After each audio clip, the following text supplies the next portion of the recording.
آپ کو براہ راست لاہور لیے چلتے ہیں جہاں پہ پاکستان تحریک انصاف کے ترجمان فواد چودھری اس وقت پریس کانفرنس کر رہے ہیں۔ آپ پہ الزام یہ ہے کہ آپ نے پاکستان کے اربوں روپیہ پاکستان سے چوری کیا، اس کو لانڈر کیا اور باہر جا کے بچوں کے نام کے اوپر پراپرٹیز بنا دی۔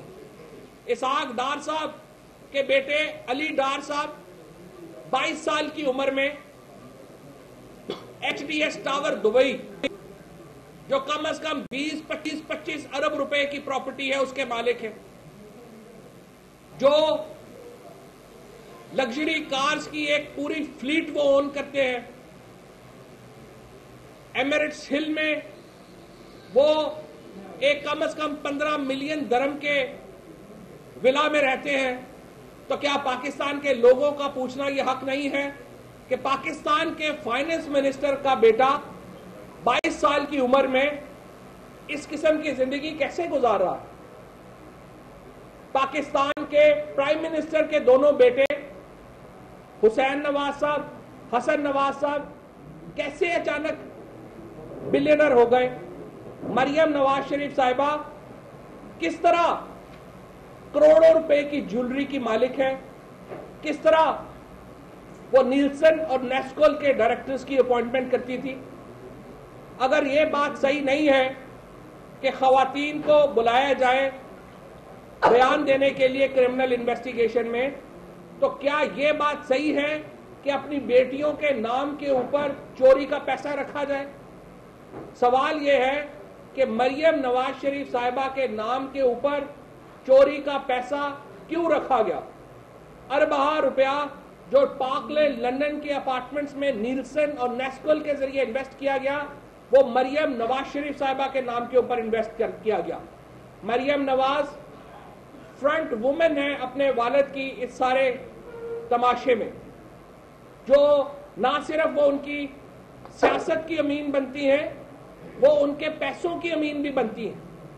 اور آپ اگر پاکستان کے لوٹے ہوئے پیسے کو اپنے نام کے اوپر چھپانے کی اجازت دیں گی تو پھر پاکستان کے اداروں کو بھی یہ اجازت دیجئے کہ وہ آپ سے سوال پوچھ سکیں۔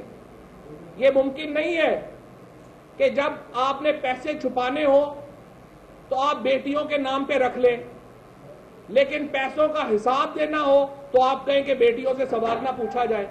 یہ ممکن نہیں ہوگا۔ 10 تاریخ کو حتمی تاریخ اپروچ ہو رہی ہے، تمام سوالوں کے جواب ہنوز طلب ہیں۔ سوالوں کے جواب وہیں پہ کھڑے ہیں جہاں پر سپریم کورٹ نے چھوڑے تھے۔ نیلسن اور نیسکول کی منی ٹریل اویلیبل نہیں ہے، بینکنگ ٹرانزیکشن شریف خاندان نہیں دے رہا، سیاست کھیلنے کی کوشش ہو رہی ہے سارے معاملے کے اوپر، وہ بھی ناکام ہو رہی ہے۔ پاکستان کے لوگوں نے آج دیکھا کہ مریم نواز شریف صاحبہ کس طریقے سے وزیر اعظم ہاؤس سے یہاں پر پہنچی جوڈیشل اکیڈمی۔ 1 کلومیٹر کے سفر کے لیے پورے اسلام آباد کو بند کیا گیا، پوری کوشش کی گئی کہ پاکستان سے قافلے وہاں پر آئے۔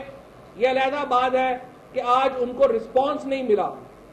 کارکنوں کو کہا گیا کہ وہ وہاں پر پہنچیں، لیکن کارکنان نے وہاں پہ جانے سے انکار کر دیا، کیونکہ مسلم لیگ نون کے کارکن جو ہیں ان میں بھی اصل میں بہت پاکستانی ہیں، اور وہ بھی سمجھتے ہیں کہ شریف خاندان کی کرپشن سے ان کا تعلق نہیں ہے۔ آپ نے یہ بھی دیکھا کہ مسلم لیگ نون کی ٹاپ ہیرارکی کے لوگ بھی وہاں پر نہیں گئے، اور وہ لوگ جو اپنی نوکری پیشہ لوگ ہیں، جو پرائم منسٹر ہاؤس سے تنخواہ لیتے ہیں یا پرائم منسٹر میڈیا سیل سے تنخواہ لیتے ہیں، وہ لوگ وہاں پر گئے۔ سینئر لیڈرشپ مسلم لیگ نون کی بھی وہاں پر موجود نہیں تھی اور وہ نہیں گئی۔ تمام مسلم لیگی، تمام پاکستان اس وقت ڈسٹنس کر رہا ہے خود کو مریم نواز شریف صاحبہ اور شریف فیملی سے، کیونکہ جس نے سیاست کرنی ہے پاکستان میں اس کو اچھی طرح پتا ہے کہ اب ان کا سیاسی مستقبل تاریک ہے، اور صرف وہی لوگ ان کے ساتھ رہ جائیں گے جو کہ اس وقت مہینے کی تنخواہ پہ لگے ہوئے ہیں، چاہے وہ کرمانی صاحب ہوں یا باقی جو 2-3 لوگ یہاں پر آتے ہیں وہ ہوں، باقی ان کے ساتھ اب کوئی نہیں رہ گیا۔ سیاسی تنہائی کا شکار نظر آئی آج مریم نواز شریف ہمیں، اور ہمیں یہ بھی ہے کہ سوالات کے جوابات 10 سے پہلے اگر دے سکتے ہیں تو آپ دے دیں، اداروں کو بدنام نہ کریں. کوئی ادارہ آپ کے خلاف سازش نہیں کر رہا. اپنے خلاف سازشوں کے لیے آپ 3 بہن بھائی کافی ہیں ماشاءاللہ. یہ جو معاملات یہاں پر پہنچے ہیں یہ آپ کے بیانات کی وجہ سے پہنچے ہیں اور آپ کے والد صاحب کے بیانات کی وجہ سے پہنچے ہیں.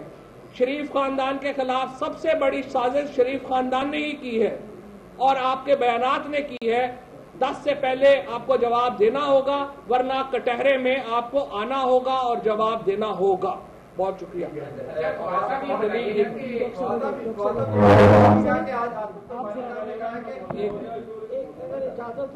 جی